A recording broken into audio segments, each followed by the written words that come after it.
the temple stood, this past week's parasha, Parashat Kitavo, we had Bikurim.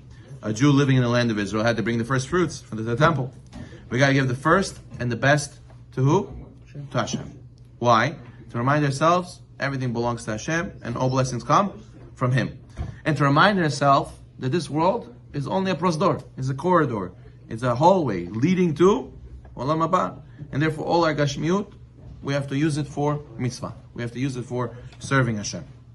We have to have our priorities in order, right? A guy, he was waiting so long for this fruit, he worked so hard, and the first thing he gets from it, the first fruit he gets from it, he reminds himself, it's not kohev otzim yadi. It's not my strength and labor that brought this. At the end of the day, it's from Hashem. I have to thank Hashem first. You know, it's interesting how some people take it like this way and take it like that way. This beeper thing, right, that happened. People could understand, look at the nest Hashem made, unbelievable. But some other people understand that, yeah, look at our strength, look how smart we are, look how Jews, they think, look how our army is so put together. Even in the movies, they don't come up with this stuff.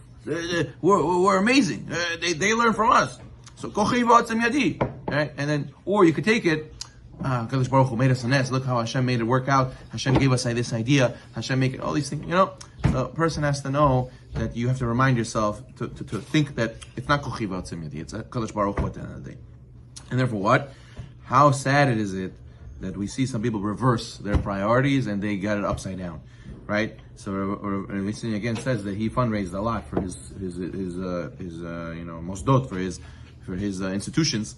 And he says, I went to many luxurious mansions, many of the rich people's houses. He said, one occasion, I walked through a magnificently carved wood door. And the mezuzah on the doorpost was very small and plain. When I pointed it out to the owner of the house, he says, oh, that mezuzah, it's okay.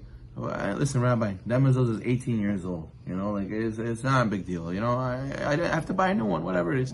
But the doors looked, fresh and beautiful and brand new. So he opened the mezuzah case for him, and he showed him the mezuzah inside. It was all faded, all gone, not kasher at all. No, it wasn't even valid. He says, you have a multi-million-dollar home, and $100, this is a nice mezuzah you can't buy, you can't check, you can't invest. The mezuzah protects all this wonderful stuff. The mezuzah protects you. And what? And people have it opposite. The guy comes, he drives the Lexus, he wears Ferragamo, and he throws money at his parties. Then he comes to the yeshiva. I'm sorry, I can't pay. I apologize. I can't. It's too much for me.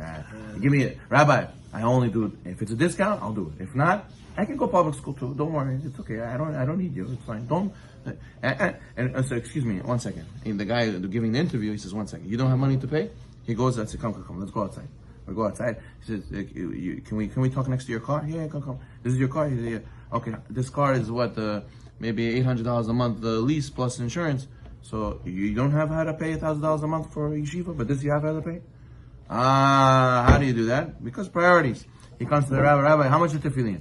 Oh, why so expensive? How much the etrog? No, sukkah?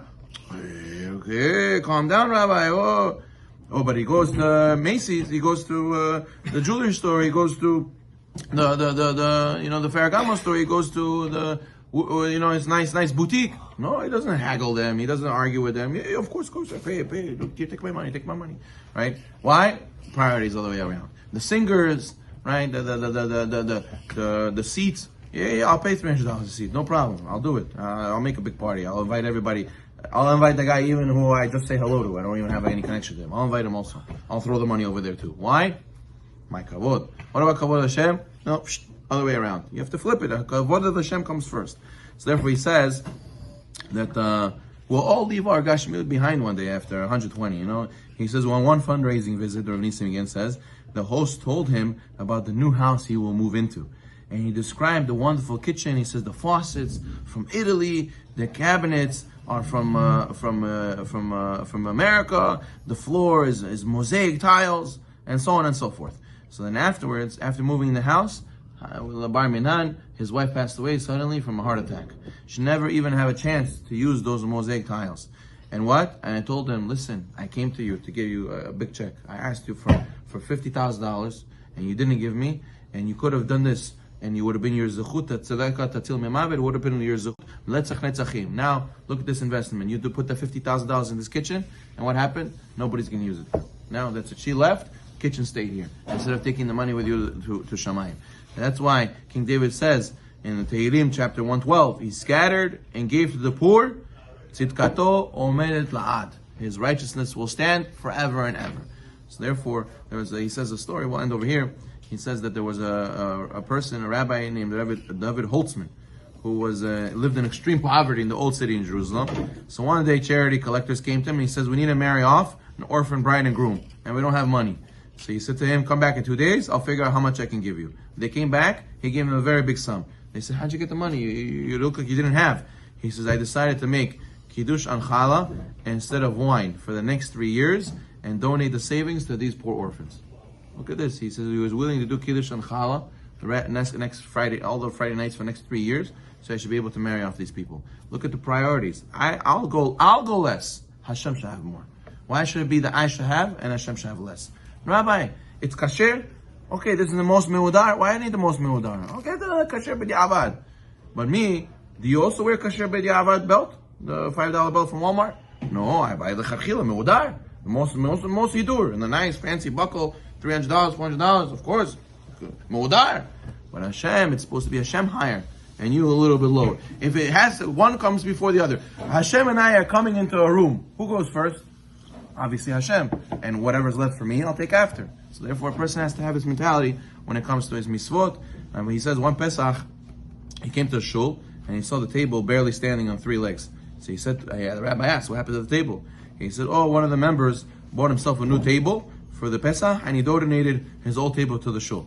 He says, dear Jew, if you don't want a table with 3 legs, so then why does the shul have to suffer with it? Right? So he says, sometimes a woman has a shabby coat, she doesn't want to wear it anymore. So she gives it to Kala. Dear lady, if the coat is so good, why don't you wear it yourself? No, it's good for you. You can wear it. Not me. You can wear it. He says to Hashem, you could, me? I would never wear this. I would never do it. Hashem, you could wear this. You could use it. It's fine. Rabbi, you donate it for someone else that can enjoy. Right. It doesn't mean, okay, I give it to you. If you want to do tzedakah, if you were that person, what would you buy? But let's say if you need a new coat, what would you buy? You would buy a Makaj coat. So you said, you need a coat? Don't worry, I'll buy you the coat. I'll take care of you. You made the guy feel special, like as if you're going to take care of him A to Z. And what do? You give him 3-year-old coat, 10-year-old coat that barely fits you. It's not to keep you so much warm. If you want to do the mitzvah most meudar, like you do for yourself, like for the other person, right? Problem is, we say, I'll eat the whole thing. You take my scraps, Hashem. Hashem shalom. It has to be the other way around. Baruch Adonai.